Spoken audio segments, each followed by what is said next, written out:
भगवती देवी नमो नमः।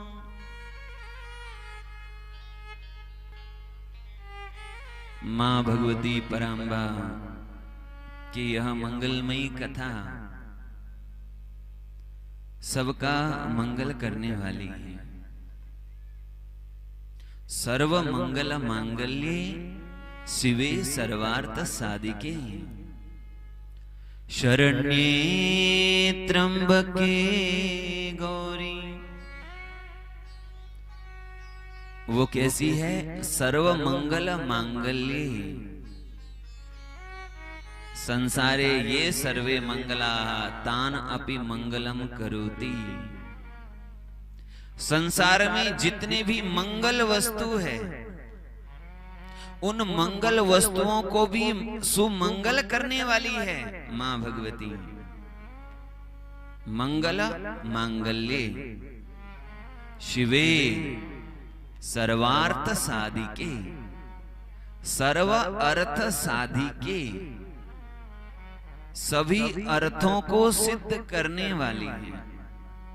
अर्थ का दो अर्थ है। अर्थ का एक अर्थ है पदार्थ। सभी पदार्थों की सिद्धि मां भगवती से होती है। दूसरा अर्थ है अर्थ का यानी पैसा। धन की सिद्धि भी यदि चाहते हो तो वो भी मां भगवती की कृपा से हो जाती है। तीसरा अर्थ है अर्थ का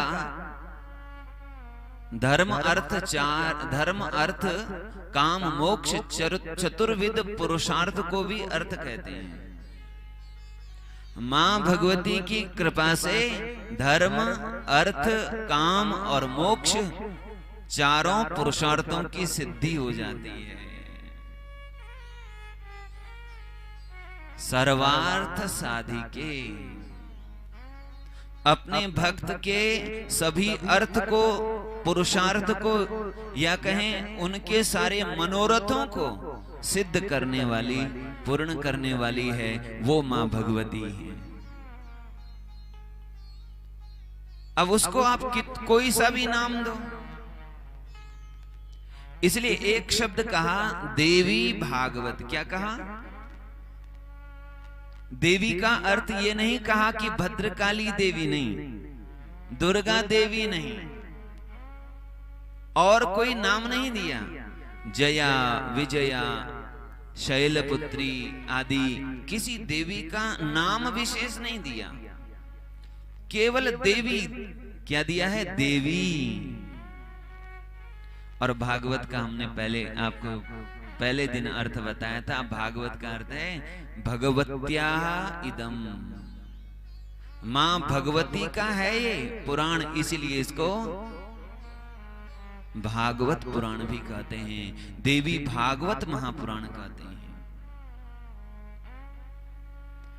एक अर्थ और है भागवत का, देवी भागवत का। देवी भगवत्या प्रोक्तम।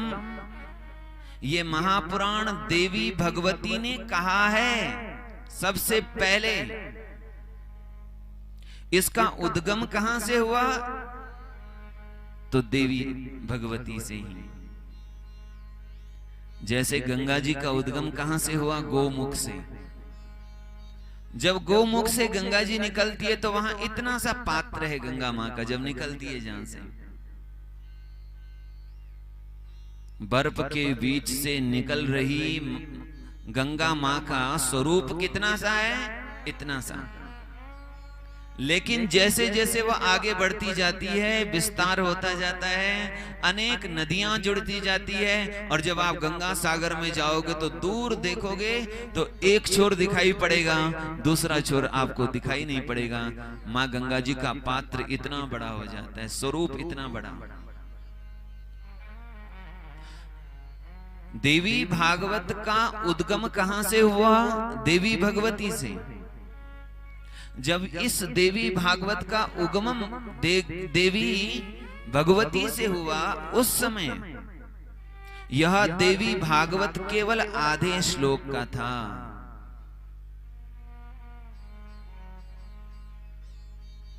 सर्वं खलु इदमेवाहं नान्यद् अस्ति सनातनम्। सर्वं खलु इदमेवाहं नान्यदस्ति सनातनम। केवल इतना आधा श्लोक मां भगवती के मुख से निकला और वही उसका जब विस्तार हुआ महर्षि वेदव्यास जी ने किया। मां भगवती के मुख से निकला, कहां आया? भगवान विष्णु के भीतर। भगवान विष्णु के मुख से जब निकली यह देवी भागवत कहां आई? ब्रह्मा जी के हृदय में। और ब्रह्मा जी के मुख से जब निकली देवी भागवत तो उनके पुत्र नारद जी के हृदय में। और नारद जी के मुख से जब यह देवी भागवत निकली तो वेदव्यास जी के हृदय में। और वेदव्यास जी के मुख से जब निकली तो श्री सुखदेव जी को उन्होंने अध्ययन कराया और लिखी।